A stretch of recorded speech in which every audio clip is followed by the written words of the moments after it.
Welcome everybody to Forza Horizon 4, and today we're taking a look at the 1966 Mgb GT. Now the MGB was produced between 1962 and 1980, but that was initially as a Roadster, which was introduced first, and then this fixed roof GT was introduced in 1965, also continuing on until 1980. Now the rear end of this car was designed by Pininfarina, and as you can see it's very sporty styling, but it's also a hatchback as well, which means you get the best of both worlds. You get sporty looks, but also hatchback practicality. So you've got a large rear boot there, and also two rear seats. Two advantages over the Roadster there instantly. Then the fact that I think this actually looks better than the Roadster, which isn't something that's you can say that's common among cars that are originally convertibles and then have a fixed roof put on top of it.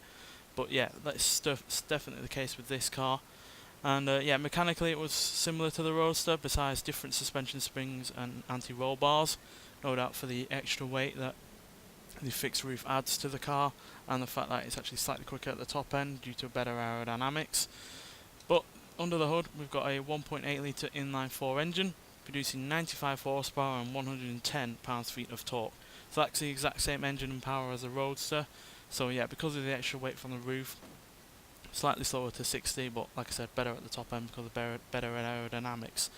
So yeah, this is the best of both worlds really, a practical hatchback that is also lightweight at 2,360 pounds, has rear wheel drive, a relative decent amount of power, certainly not the most power you could get from a sporty car back in the 60s, but definitely is not the slowest kind of car out there, or the least amount of power either. So yeah, sporty car deserves a open road really, so let's get out there and see what it can do. Now granted, having only 95 horsepower does not make this the fastest car in the world, or even the fastest car from 1966 even, but it is a charismatic car. I do like the sound of the engine, and it's relatively fun to drive as well. It doesn't roll about as much as you'd expect from a 1966 vehicle. It's rear wheel drive, so obviously it's got some nice playful oversteer. It's not tricky to drive at the limit, and yeah, it's not pathetically slow either. 0 to 60 in 12.8 seconds, 0 to 100 in 47.030 seconds, and it'll go into a top speed of 111 miles an hour, which is not bad whatsoever, quite frankly. Obviously you can do better, but you could do a whole lot worse as well. So yeah, perfectly reasonable top speed, etc.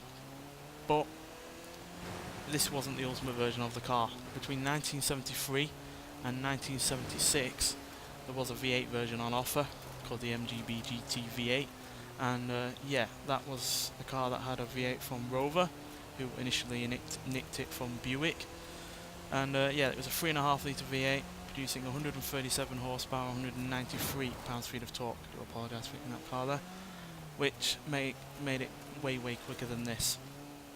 Its 0 to 60 time, for instance, was cut down by 5.1 seconds to 7.7, and it had a top speed of 125 miles an hour. And because the engine in that car was really rather lightweight, especially compared to the straight 6 engine that you could get also in a variant of this car, it meant that the handling and the suspension really wasn't all that compromised. So you had the additional power, the additional torque, the additional speed and the additional acceleration, while also having it in this practical body. So yeah, that is the ultimate version of this car, and even though that's a car I would prefer on this game, this is still a really rather decent car, and quite frankly a British classic, to be honest. And if you do want a V8 like that in the car, you can actually put the 3.9 litre V8 from a Range Rover in this vehicle. So it won't be the exact same version, obviously, because it's a slightly bigger engine, so it's got more power, but it's, you know, as close as you're going to get to that V8 version on this game, unless they obviously bring out another version of this car in future DLC. But, you know, it's still fun, and yeah, because it's lightweight, it's really rather chuckable, and yeah, means that we have plenty of British classics on this game to go up against one another. And yeah, even though, like I said, there are faster sports cars out there, even on this game from the 60s, there's faster sports cars than this. There's very few that offer, you know, sporty hatchback styling with sporty pretensions like this. So yeah, really glad it's on the game, to be honest. And yeah, it was a barn find, so you're going to have to go out there and find it yourself. You can't just go into the auto show and buy it, but it's well worth the find. And yeah, I hope you guys enjoy it just as much as I do, because yeah, this is a car that I've wanted back on a Forza game for a while now, ever since Forza Motorsport 4. And yeah, it's been a long time coming to have something like this back on, like plenty of other British sports cars that we've had return to this game, but it's been well worth the wait. And yeah, just glad we finally got it. And yeah, hope you guys enjoy it as much as I do. Nonetheless, thanks for watching, and I'll see you in the next one. Bye.